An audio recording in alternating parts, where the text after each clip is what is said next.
में हमसे पुत्र के द्वारा बातें की, यीशु मसीह के द्वारा बातें की। यीशु संसार में आया और उसने हमसे, आपसे, मुझसे सुसमाचार की बातें की। 3 दिनों तक वो उनके साथ रहे रेगिस्तान में, लेकिन उन्हें भूख प्यास भोजन का स्मरण नहीं आया और किसी ने भी 3 दिनों में शिकायत नहीं की।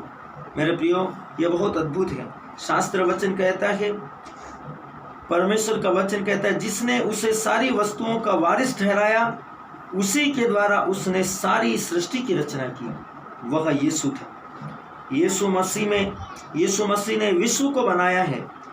यह केवल ग्रहों और आकाश गंगाओं के विषय में नहीं था। उसने सिर्फ ग्रह और आकाश गंगाएं, सूर्य और चंद्रमा, जो सूर्य जिसकी हम किरणों को लेकर विटामिन डी अपने जीवन में ग्रहण करते हैं, ऐसे करोड़ों सूर्य उसने बनाए हैं। ऐसी करोड़ों पृथ्वी जिस पर हम बसे हैं, करोड़ों पृथ्वी इस ब्रह्मांड में, आकाश मंडल में है, जो उसने बनाई है। मेरे प्रियो, ऐसे करोड़ों चंद्रमा और ऐसे करोड़ों वायुमंडल और गैसों के करोड़ों समूह उसने इस विश्व में रचा है। केवल उसने मनुष्यों को नहीं बनाया, आकाश गंगाओं को नहीं बनाया।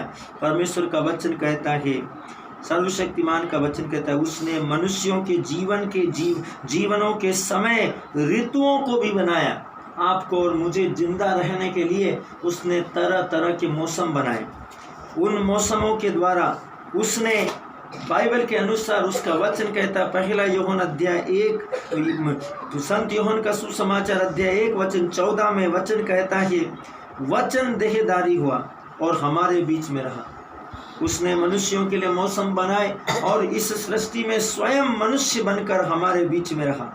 धन्य है यीशु, क्योंकि वो परमेश्वर है, वह सर्वशक्तिमान है। जिसने ब्रह्मांड की रचना की, वह हमसे प्रेम करने के लिए शरीर में होकर आया। यह बहुत अद्भुत है, लेकिन लोग उसको अलग अलग दृष्टिकोण से देखते हैं। लोगों को उसको देखने का नजरिया अलग है, उसको समझने का नजरिया अलग है। वो सर्वशक्तिमान है, वो परम पवित्र है, वो महाप्रतापी है। जिसने ब्रह्मांड की रचना की, वह हमसे प्रेम करने के लिए शरीर में होकर आया, ताकि आपको और मुझको छू सके, आपके और मेरे आंसू पहुँच सके। आप अपने संतान से प्यार करते हैं, यदि वो कीचड़ में गिरा होगा तो क्या आप उसको दूर से बोलेंगे कि मैंने तुझे उठा लिया? नहीं नहीं मेरे प्रियो, आप दौड़कर उसके पास जाएंगे, उसकी सहायता करेंगे, कीचड़ से बाहर निकालेंगे, उसको नहलाएंगे, धुलाएंगे और उसको साफ सुथरा करेंगे और कोशिश करेंगे कि उसके पास से कोई दुर्गंध ना आए। यह है सच्चा प्रेम। परमेश्वर ने इस ब्रह्मांड की, इस सृष्टि की रचना की और इस सृष्टि को अपना प्रेम, इस सृष्टि पर अपना प्रेम को प्रकट करने के लिए वो शरीर में होकर आया। आप इसे कैसे समझ सकते हैं? इसे कैसे महसूस कर सकते हैं? इसे कैसे अनुभव कर सकते हैं? उसने सरल शब्दों में समझाया, वो पुत्र बनकर आया। परमेश्वर सर्वशक्तिमान ईश्वर मनुष्य में होकर आया। इसमें कोई आश्चर्य नहीं है, कोई चौंक जाने वाली, कोई अचंभा करने वाली बात नहीं है कि बाइबल कहती है परमेश्वर प्रेम है। सत्य है कि वो प्रेम है, वो प्रेम है और प्रेम की बेपरिमाण परिभाषा है, जिसकी लंबाई, चौड़ाई, ऊंचाई, नीचाई, गहराई हम कभी भी समझ नहीं सकते। वो अद्भुत प्रेम का सागर है। 1 यूहन्ना अध्याय 4 वचन संख्या 8, यह उसका स्वभाव है, वह प्रेम का वर्णन है। उसमें प्रेम है, इसलिए उसका जन्म से लेकर, जब उसके विषय में भविष्यवाणी हुई, उसके जन्म से लेकर उसकी मृत्यु तक, क्रूस के बलिदान तक, यहाँ तक कि इस समय के समय तक वह आत्मा में अब हमारे साथ में है। वो कभी भी, उसने कहा, मैं तुम्हें कभी नहीं त्यागूंगा, कभी नहीं ठुकराऊंगा, कभी नहीं छोड़ूंगा। यदि एक स्त्री अपने पैदा किए बच्चे को, दूध मुहे बच्चे को, जो उसका दूध पीता है, उसको भूल भी जाए, तो भी मैं तुम्हें कभी नहीं भूलूंगा। आपको इस दुनिया में सब लोग ठुकरा सकते हैं, सब लोग छोड़ सकते हैं, लेकिन यीशु आपको कभी नहीं छोड़ेगा, क्योंकि वो आपसे प्रेम करता है। यह उसका स्वभाव है, वो प्रेम है, परमेश्वर प्रेम है, इसलिए वो आपको कभी नहीं छोड़ेगा। वह प्रेम का वर्णन है। आप उसको किस तरीके से प्रकट कर सकते हैं? वो अथाह प्रेम का वर्णन है, बेपरिमाण प्रेम की परिकाष्ठा से परिपूर्ण है। उस परमेश्वर का प्रेम यीशु मसीह में लिपटा हुआ है।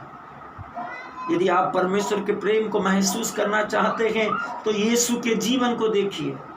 ऐसा कोई व्यक्ति ढूंढ कर बताइए उसकी जिंदगी का, और इस पुस्तक में, पवित्र शास्त्र में, इस विश्व में ऐसा कोई विकल्प ढूंढ कर बताइए कि जिस किसी व्यक्ति ने यीशु के पास में आया और यीशु ने उसे धिक्कार कर भगा दिया।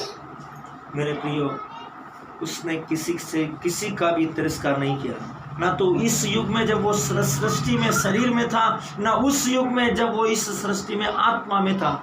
वह फिरौन की मृत्यु से भी दुखी था।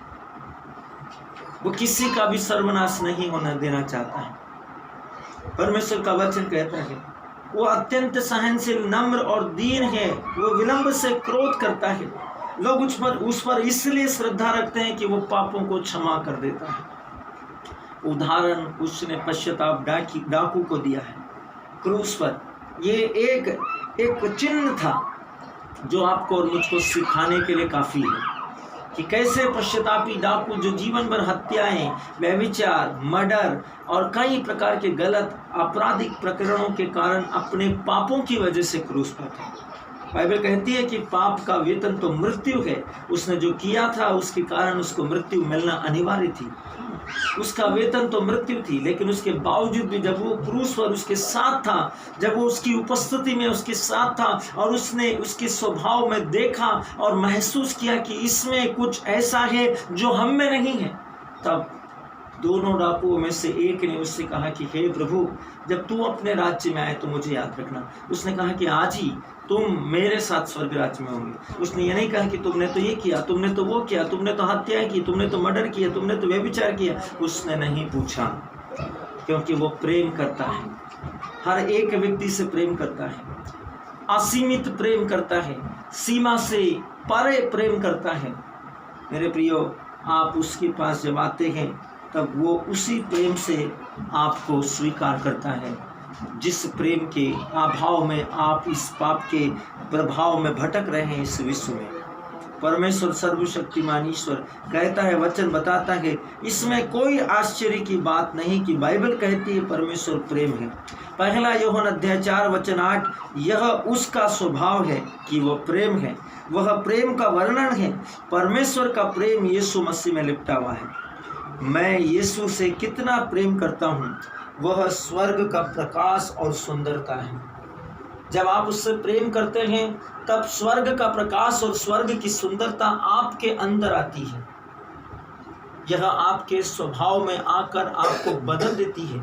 परमेश्वर के स्वभाव में, सर्वशक्तिमान के स्वभाव में, परमेश्वर की महिमा की उज्ज्वलता और चमक, परमेश्वर के प्रकाश की बाहरी चमक और किरणें, वह है जिसे हम यीशु बोलते हैं। सर्वशक्तिमान ईश्वर का वचन स्पष्ट है, परमेश्वर की महिमा की उज्ज्वलता, कोई उसकी महिमा की चमक को नहीं देख सकता जो यीशु मसीह है। उसको बर्दाश्त नहीं कर सकता, उसके समीप नहीं जा सकता, लेकिन वो आपको प्यार करता है। परमेश्वर का वचन कहता है उसके उज्ज्वलता की चमक, परमेश्वर के प्रकाश का बाहरी चमक की किरणें, कोई उन किरणों को, उन आग की लपटों को बर्दाश्त नहीं कर सकता जो सर्वशक्तिमान यीशु है। वह है यीशु मसीह जो सर्वोच्च प्रभु की ग्लोरी, महिमा, स्वभाव, नेचर, शरीर, आत्मा सब कुछ है, वो यीशु है। वो शरीर होकर आपको प्यार करने के लिए इस विश्व में आया। कभी आपके और मेरे जिंदगी में विचार आए होंगे, विकल्प आए होंगे, कोई मुझको प्यार नहीं करता, कोई मेरी सुनने के लिए तैयार नहीं, कोई मुझ पर ध्यान नहीं करता। मेरे प्रियो, कितनी बार अपने आप से सवाल पूछिए, कितनी बार आपने यीशु को अपने प्रभु और उद्धारकर्ता के रूप में आदर दिया और अपने जीवन में अपने आप को इस योग्य बना कर रखा कि मैं यीशु के लिए अपने आप को पवित्र रखूं, क्योंकि वो पवित्र है, वो महिमामय है, वो परमेश्वर की उज्ज्वलता की चमक है, परमेश्वर की महिमामय ग्लोरी है, उसके प्रकाश की किरणें हैं जिसे ये विश्व ग्रहण नहीं कर सकता, क्योंकि विश्व उसका नहीं है। मेरे प्रियो, परमेश्वर का वचन कहता है, उसने कहा मैं स्वर्ग से उतरा हूँ, मैं स्वर्ग से उतरी हुई जीवन की रोटी हूँ, मैं स्वर्ग का हूँ। मैं स्वर्ग में, मेरा निवास स्थान स्वर्ग में है, मैं स्वर्ग से आया हूँ। उसने स्पष्ट रूप से कहा, मेरा राज्य इस संसार का नहीं है।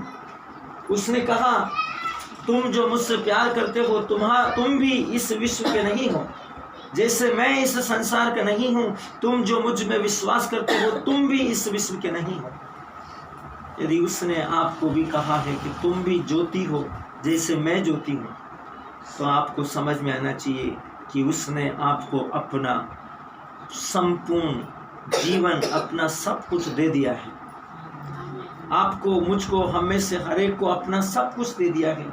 अब आपके अंदर जो कुछ भी है वह परमेश्वर का महिमामय प्रकाश और उसकी प्रकाश की उज्जवलता की चमकती विकिरणें आपके शरीर में है। आप वो महिमा का प्रकाश है जिसके सामने स्वर्गदूत, महादूत, नबी, प्रेरित घुटनों पर आकर इस बात के लिए सर झुकाकर, निरंतर अपने हाथ उठाकर प्रशंसा और स्तुति के गीत गाते रहते और कहते हैं कि पवित्र है, पवित्र है, पवित्र है, अति पवित्र है, सर्वशक्तिमान सेनाओं का परमेश्वर पवित्र है। आप सर्वशक्तिमान परमेश्वर की पवित्रता में हैं। उस पवित्रता के अंदर आपका निर्माण हुआ है। आप यीशु की सुरक्षा में हैं। आप सर्वशक्तिमान की सुरक्षा में हैं। आप महान की सुरक्षा में हैं। उस विश्व के बनाने वाले, इस ब्रह्मांड के रचने वाले, जिसने ऐसे एक पृथ्वी नहीं करोड़ों पृथ्वियों को बनाया है, उस परमेश्वर के हाथ में है, जिसने आपको जीवित रहने के लिए, इस संसार में जिंदा रहने के लिए, आपके जीवन के अनुशासन को बनाए रखने के लिए, आपके लिए सभी प्रकार के मौसम और ऋतुएं और सीजन को बनाया है। वो परमेश्वर आपको प्यार करता है।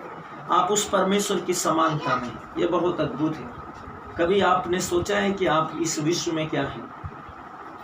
आप सोचते होंगे कि मैं एक सर्वसाधारण हूँ, मैं एक सर्वसाधारण जॉब करता हूँ, मैं एक सर्वसाधारण जीवन जीता हूँ, मैं एक सर्वसाधारण सुख दुख का जीवन जीता हूँ। नहीं, नहीं।